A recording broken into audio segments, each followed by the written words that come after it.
Hey friends, welcome back to the garden. It is absolutely looking amazing out here.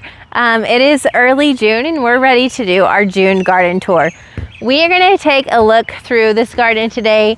The changes have been incredible since we looked at it last. But at the same time, May has been incredibly rainy and cooler than normal. I think we had more days with rain than we had without. And so I feel like the garden is just a little bit behind. Also, I am seeing some signs of some bacterial issues because it has been so wet.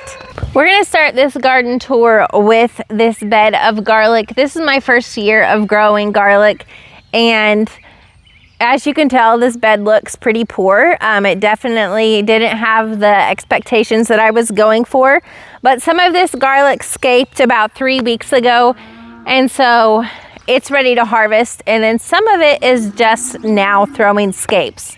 I am ready to just transition this bed though. I want to put okra here, and so I'm gonna go ahead and harvest this garlic and see what we get out of it. I have a mixture of hard neck and soft neck, several different varieties, but I couldn't tell you what they are because I didn't mark them. But let's pull some of this up and see what we get.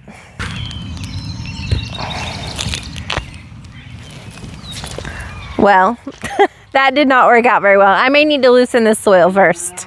Broke off the whole entire head.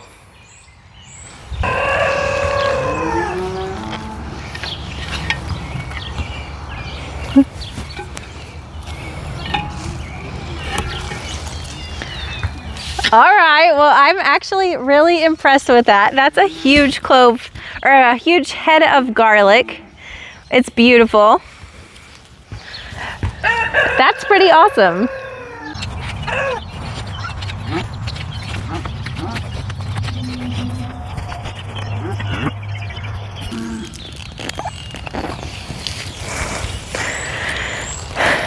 Okay, well, I was really disappointed in this bed all spring long because the garlic just looked really pitiful. But this is a big head of garlic, guys. I'm super excited for this.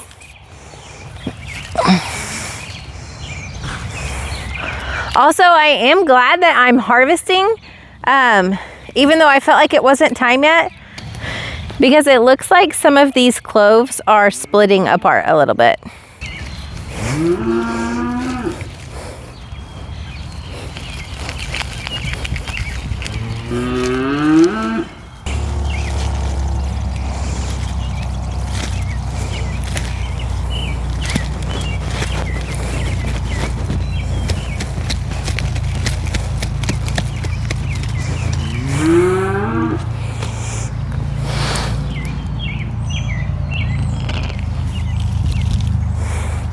What a great way to start out this garden tour with an awesome harvest.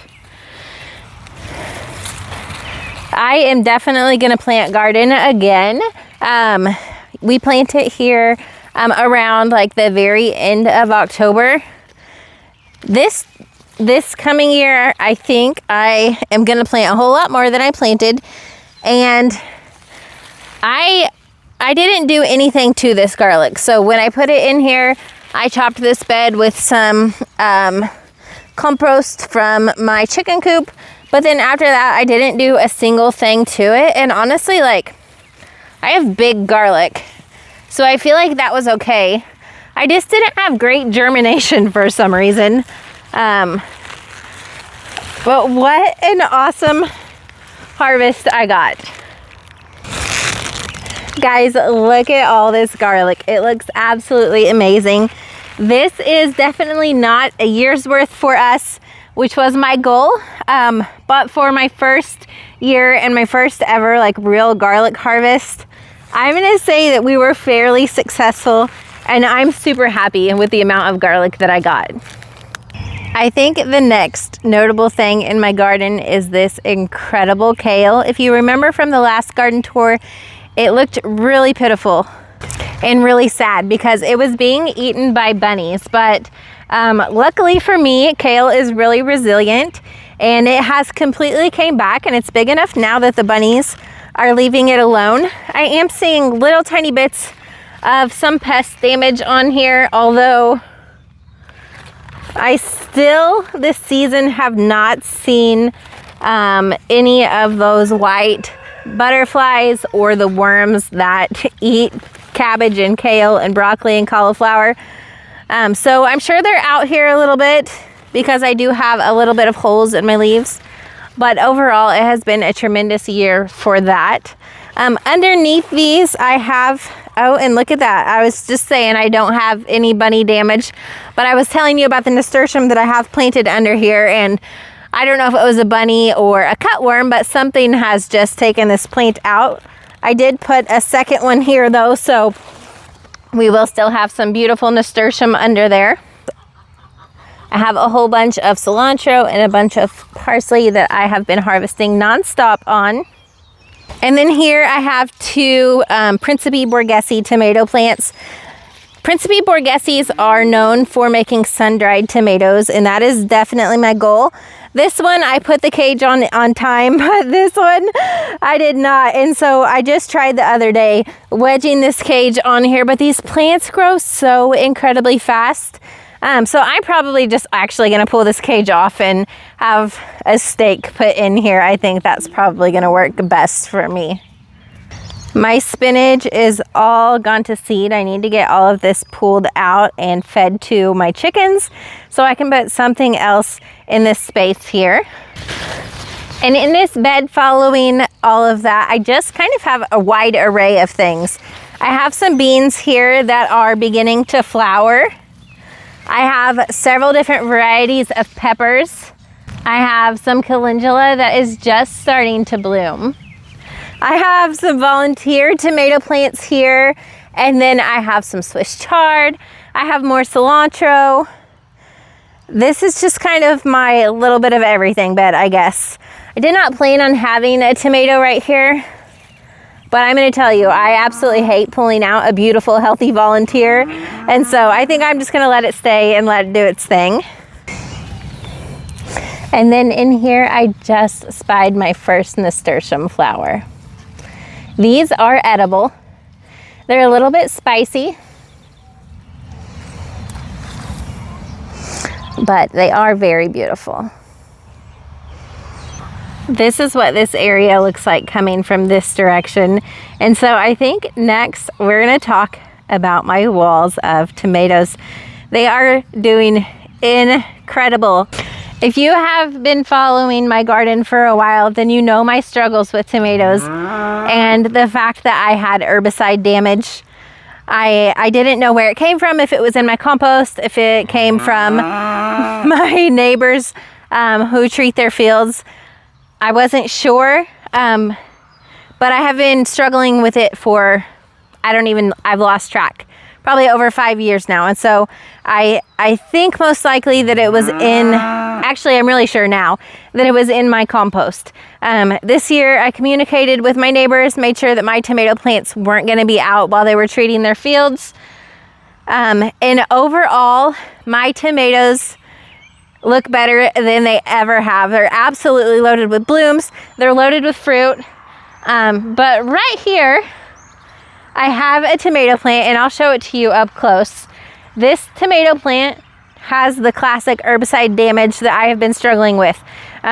So 5 years ago, every single one of my tomatoes looked like this, and I got very little fruit from them. And it has lessened over the years. Until last year, like they looked like this, but they grew out of it. They still gave me fruit. It was less than what a tomato plant should. But this plant is flowering. I don't see any fruit set on it yet. So this is what a healthy tomato plant looks like. It has nice, loose, fluffy, flat leaves. And this is what an herbicide damaged tomato looks like. So their leaves are a thickened texture. They're very curled. You can see I actually have some aphids on here. That's that little white exoskeleton. Oh, there's a lot. So they know when a tomato is sick, and then they kind of congregate on there.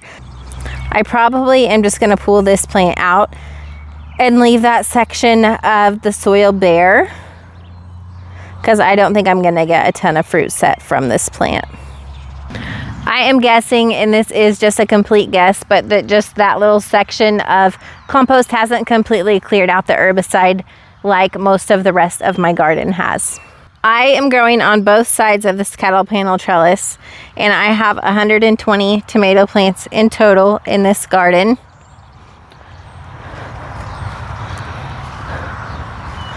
And for the most part, I am extremely excited with the way that my plants look. Now, I do want to show you another thing that I'm seeing, and this is only on this plant.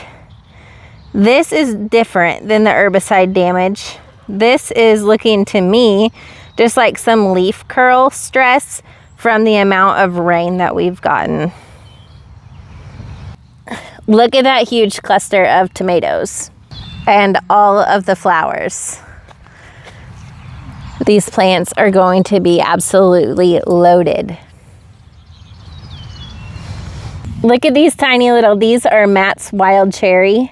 And these tomatoes aren't gonna get a whole lot bigger than how they are right now. I also have tons of volunteers in my tomato rows of marigold and of several different varieties of basil. I also wanted to show you really quick, this is the candy cane pepper. Look how beautifully variegated the leaves of this pepper are. And I think this view right here is my most favorite in the garden right now. I have all of those beautiful snapdragons, the borage, what's left of the chamomile. I have the flowers from the broccoli and cauliflower that have bolted. I have those beautiful red scarlet runner beans, and I have that fresh mulch that we're working on. And it looks absolutely gorgeous right now.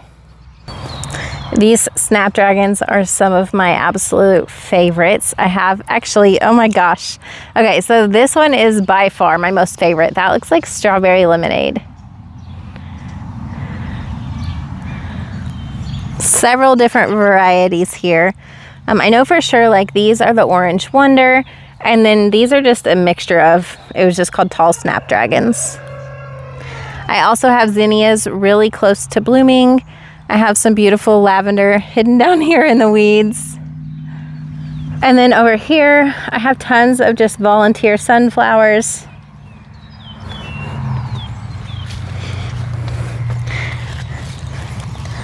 With some absolutely gorgeous straw flower. These are the Rogley Reason, and these are the Silvery Rose straw flower. So pretty. There is volunteer dill all in here as well. That Russian status. And then this is all just surrounding my bed that desperately needs weeded, but is full of several different varieties of sweet potatoes. I think every single time I come out here, I talk to you about the weeds and how they have kind of just overtaken this year. But honestly, it's been one thing after another, and I am just trying to survive and get through. We have been working a ton in the garden. I have weeded several of my beds. We put all of this fresh mulch down in half of the garden. We still have the other half to do. But it is a lot of work having the size of a garden, and for me anyways, weeds are inevitable. I have some golden acre cabbage back here that is just about ready to harvest. I actually might grab this one for dinner tomorrow. And I have these that I am incredibly excited about. There's some here too. These are cucamelons, and typically I start these in my basement. But this year I went to plant them and realized that I didn't have any seeds, or actually I had one seed and it didn't germinate. And so I thought I was gonna have a garden without the cucamelon in it this year, which is okay. Like, we just snack on them when we're out in the garden, but the kids love them. But they have volunteered in this bed where they grew last year, and so we are gonna have cucamelon, and I just like having foods out in the garden that my kids can just walk around and grab. This bed right here is my hot pepper bed, although it's trying to turn itself into a borage bed. Once you have borage in your garden, it kind of just volunteers all over the place. I can't tell you how many of these plants I have pulled up, but in this bed alone, I have one right here. I have one right here starting, and then I think there's actually 2 right there. These flowers are edible, and they taste actually a lot like cucumbers. I love them and just let them grow because they are amazing for pollinators, and they are just loaded with bees in the daytime. These are my Megatron jalapenos, and they are setting on a ton of fruit. Oh, I accidentally pulled that one. But look how big already. These will get a lot bigger than this if you leave them on the plant. I have a row back here of Vidalia onions. They are bulbing up really nicely.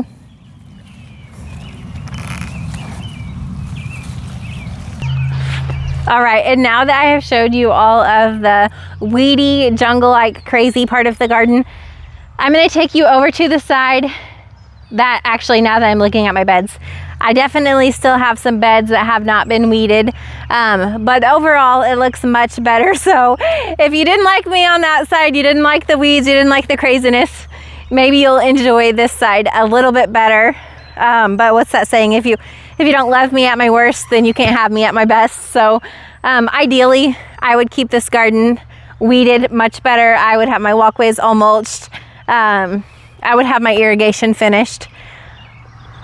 But this garden is real life. I'm a real person. I'm a wife. I'm a mom. I have a job. I'm trying to make these videos for you and keep them coming. I'm helping take care of family, and I'm doing the best I can. So I hope that that means something for you as well. I noticed as I was walking through the garden this morning that I have some squash and zucchini that are ready to harvest. These will be my very first ones, so I'm super excited. And actually, I am gonna start keeping a really close eye because I saw yesterday a squash vine borer, like in the, I don't know if it's a moth or what it is, but in the flying form. It wasn't a worm yet. And I did kill it, thank goodness, but I hate that those are out already. Those are what always end up taking, if I can get this harvested. Those are what always end up taking my squash and zucchini plants, are the vine borers. And so I'm gonna start keeping a really close eye, and hopefully, fingers crossed, I won't lose my plants yet, but it does always happen eventually.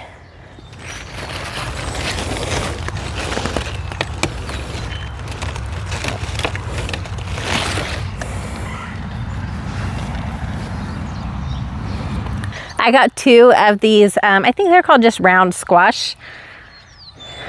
A gray zucchini, a golden egg zucchini, and just a yellow straight neck. Squash and zucchini taste a lot better when they're really small. They haven't developed those big seeds yet. The texture is more like buttery instead of, I don't know, like that squeaky sounding texture that you get when you have bigger squash and zucchini. So when possible, I harvest at that size. Now, squash and zucchini grow incredibly fast. So when full-on summer gets here and it's hot and it's sunny, they're gonna go from that size to huge in a day. And so you have to really be checking them a lot if you wanna eat them small. Just past the zucchini are my green beans. I grow these in what we call lick tubs. This is what mineral or protein comes in for our cows, and they lick on it, and when they finish it, then I bring them out here to the garden. These beans haven't produced anything yet, but they all are starting to flower, and so I see a harvest for me here in the next several weeks, which is gonna be incredible. I love eating fresh green beans from the garden. One thing that I'm not super happy with about my garden this year so far is my trellis. I was hoping to have this big, full, beautiful trellis. I hope for that every year. Sometimes it happens, sometimes it's patchy. I think this is gonna be a patchy year. Here, I have my loofah, and it's actually doing really well. I have it on both sides. This is gonna be my first year for growing loofah, and I hope to have a great harvest from it. But Again, if you have been here with me, you know my struggles in this garden, and one of them are cucumber beetles. A lot of you have given me little tips and tricks along the way, and I have tried several of them, and I'm still struggling, although I will say that they are better this year than they were last year for sure. But all of my little cucumber seedlings get this big and then they wilt down and die, and that's because the spit or the saliva from those cucumber beetles carries bacterial wilt that damages cucumber plants. And so I can't seem to get them even started and get them going.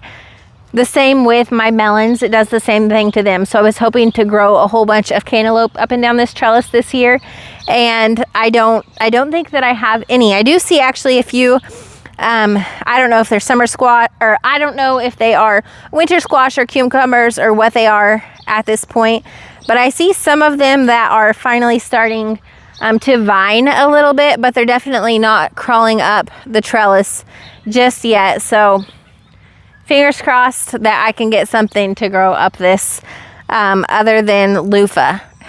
And you do see here, I'm definitely not going to say that this area is a failure by any means though, because these are the scarlet runner beans, and I actually planted these from beans that I saved last year, and they will fill this area with the most pretty foliage, but more importantly, these gorgeous red flowers that the bees and the hummingbirds are just drawn to, and they make such a pretty backdrop. Now, I'll be honest, I have never eaten the beans that come off of these. Last year, I didn't even get very many, but several of you have told me that you do eat them. They have definitely like they're a different type of bean. They have like a hairy feeling to the outside of them.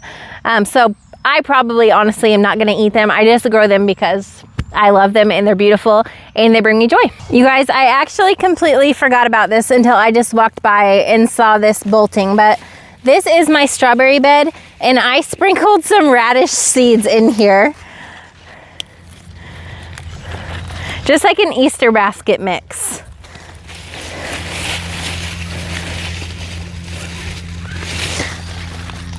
Look at these. These are some crazy shaped radishes.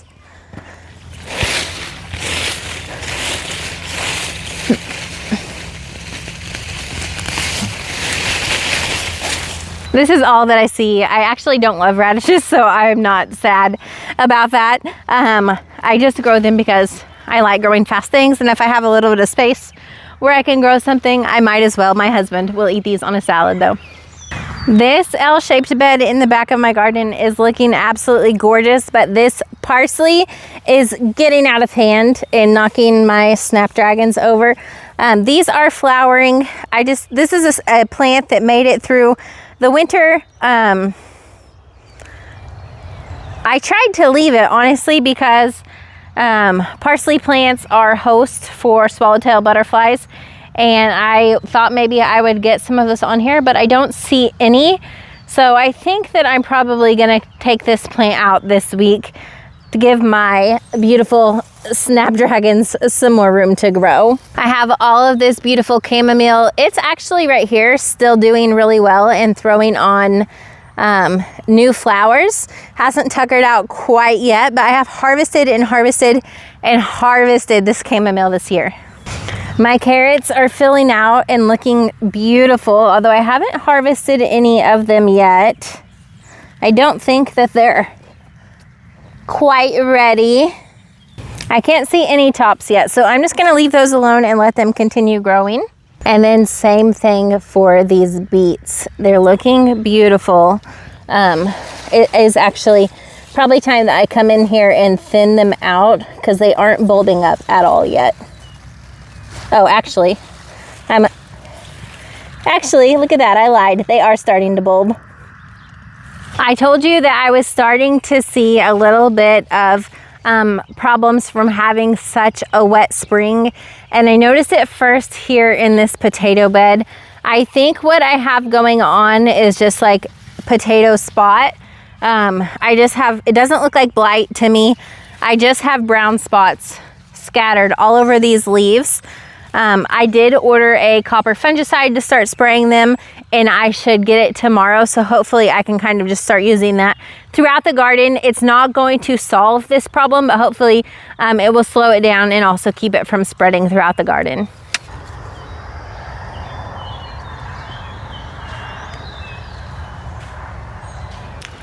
So I have a lot of broccoli and cauliflower in here. I have harvested tons of it already.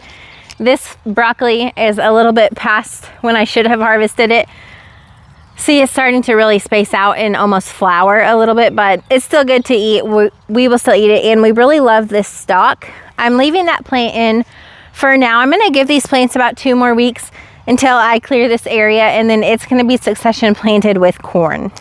Corey sorghum is looking great, although it desperately needs weeded.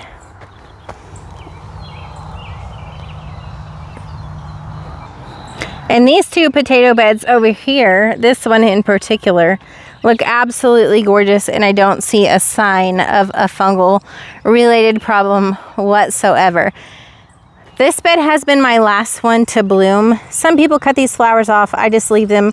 Those blooms mean that the tubers are starting to form. This bed is looking absolutely beautiful. Down here at the end, I have yarrow. It's like, this was part of the Colorado mix. I have like this antique white cream color, and then I have this stark white. They're both beautiful. I love them. And then this bed is freshly weeded. I actually took care of it last night, so it is the nicest looking bed in the garden right now. And my peas are climbing, climbing, climbing.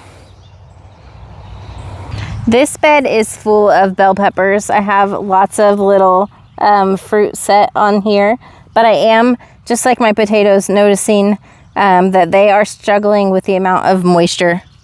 My calendula are looking absolutely beautiful. Look how bright orange that is. Now I've been harvesting these and letting them dry to make into soap. Calendula is incredible for your skin, for anybody that deals with eczema or dry skin problems. And then the back of the bed is lined with onions, and they are growing and bulbing up really nicely. These pea plants are absolutely loaded with fat. Look at that, sugar snap peas. They're huge. They're super sweet and delicious. So Avery and I are gonna get these harvested real quick. Have them on both sides.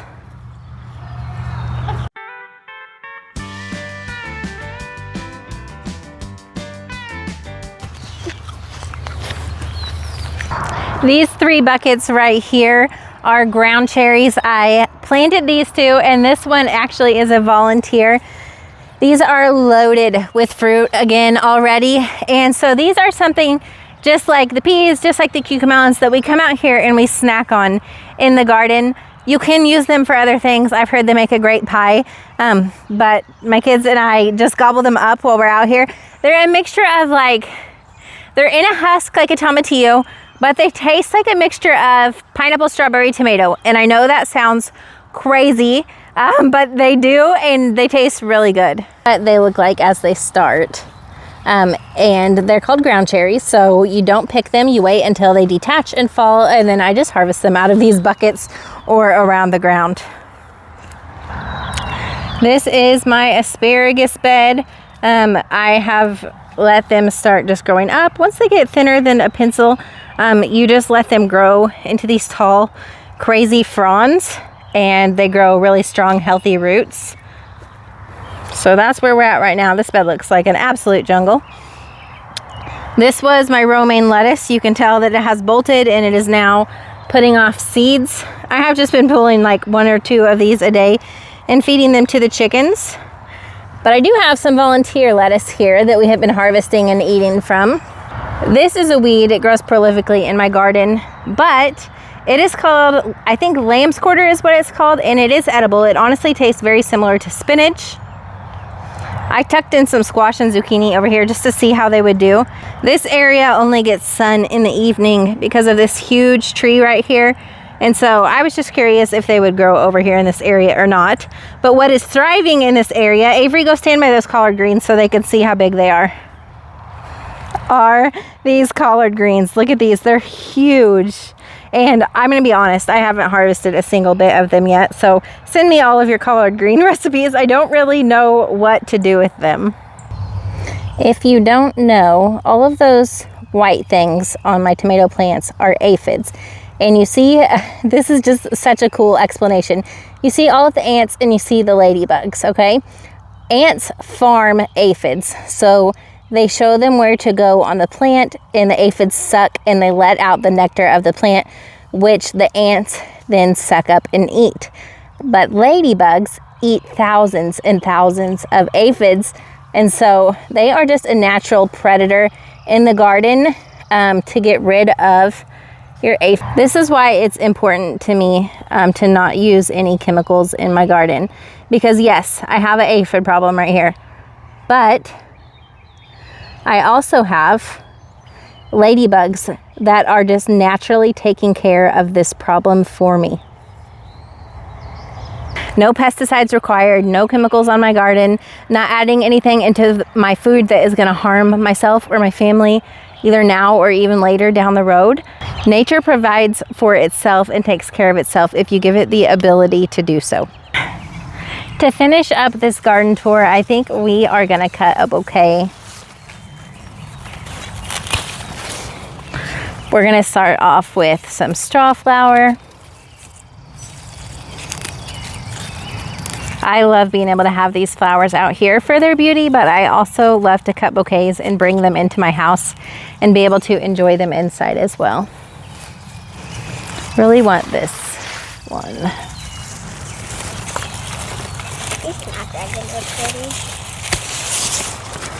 Look how beautiful that is. I get some of this Russian statice.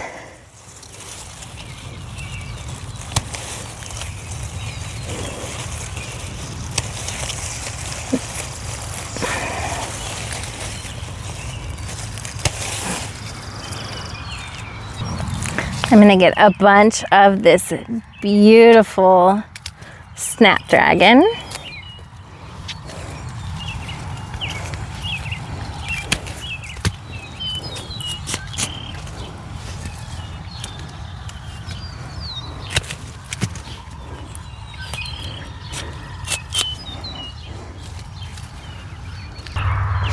Borage is not something that you typically think of when you're thinking about a bouquet, but those blue flowers are so pretty in there. And it has a really long vase life as well.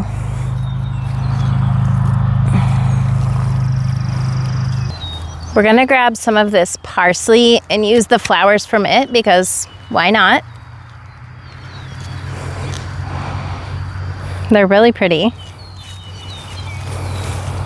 And then to finish this bouquet off, we're gonna go in with some yarrow.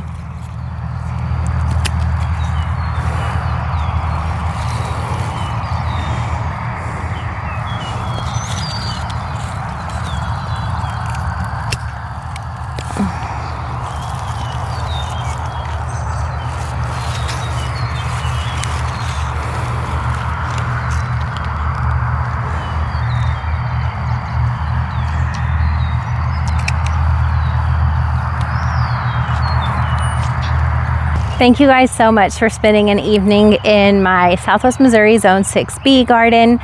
I absolutely love sharing this space with you, and I am going to continue to do so. So if you like these types of videos, if you like the gardening, if you like canning and preserving, if you like baking, if you like sourdough, this is the place to be. Make sure and leave me a comment below. Share this video with some friends, and most importantly, meet me back here next week for the next video. Again, I love sharing with you, and I'm so thankful that you're here. Until I see you next time, may God bless.